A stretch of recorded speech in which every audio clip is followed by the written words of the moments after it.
thank you so much for speaking to me today. Now, you're doing an amazing thing as a gym owner. You are opening on Christmas Day. What's the story behind that? Well, Christmas can be quite a daunting day for a lot of people. And, everyone just assumes that Christmas Day is a loving, fun day for people. But for those who obviously don't have family or who have split families, obviously one of those parents take priority in that day. So a few years back, I found myself in a situation where I was one of those people. And I spent a lot of, a fair few Christmases really sort of down. And that was a day that I wished was over, which wasn't supposed to be that way, in my sort of mind. So I decided to start opening a gym to anyone, to any of the public that wanted to come down, do a little bit of training, spend a couple hours in there, give themselves a bit of an appetite for the Christmas dinners, and just get away from sort of the thoughts, because if you sat in the house, everything's closed, there's nothing open. If you're on your own, you can sit in front of that telly all day, with thoughts and looking through Instagram and Facebook, seeing everyone having a great time, and it can make you feel even worse, So I thought, Rich, to really do something different was to open the gym, me go down, spend my time there. I don't mind. It makes people happy and do it, What kind of turnout are you expecting? You've got 250 members in that gym. Are you expecting a lot of them? Yeah, do you know what? We get a lot of people coming Christmas Day because it's not just my members. I open it to everyone. All other gym members who maybe their gym's closed. I open it to everyone, and we had about 45, 50 people down last year on Christmas Day within an hour and a half. So it was great. Everyone was there. A few people wore Christmas jumpers. And it was nice just to get a big hug off everyone and wish everyone Merry Christmas. And to be honest with you, it put me in a really good mood, seeing people actually enjoying a little bit of time that day. In the cost of living crisis, people are feeling particularly hard hit this year, particularly in the north of England and arguably the northeast. Why is it important that people in County Durham do reach out if they need support? It's massively important, people, I think a lot of it could be women as well, but, I speak to a lot more men due to a lot of the coaching I do, but a lot of people just bury their heads, they bury their heads in the sand and they just wish for tomorrow to come around and hoping that they'll be in a different mindset. But it never does. It never clears unless you really open up and speak about it, I've had many conversations with gym members and people online about struggles, and everyone just assumes everyone's okay, because you look at their lives on Facebook and all the social media platforms, and you always just assume everyone's okay, but a lot of the time it's not the case. Is the gym a good place to open up? Do you find that people are expressing themselves there? Absolutely. I think when you get in the gym, for me, it sort of it just opens your mind to a different sort of feeling. You attack your day a lot differently once you've trained, and you're releasing all them great endorphins, and you've just got a much better mood, when you walk out of a workout ready to tackle the day ahead. What message do you have for women or people like me who are terrified of the thought of walking through a gym door and trying to keep up with other people? What message do you have of encouragement for those people?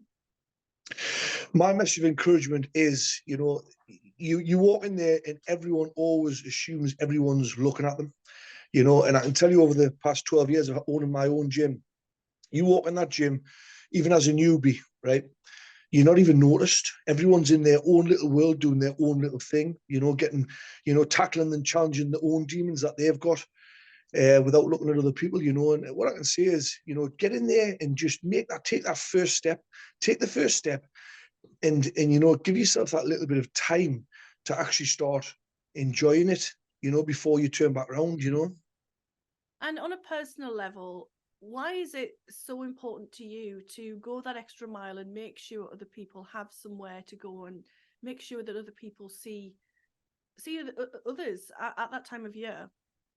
It's so important, so important. You never want to be alone. Listen, these people who sort of preach that, they like their own company, right? I do believe at times it's nice, but we all know it's a loud, big world, and too much time alone can change a lot of things inside, your mindset, you change you just change your whole focus on what life is and what it's about. So that day for me is getting everyone together on a day that would be a normal struggle for the people that are coming along. That's why they're coming.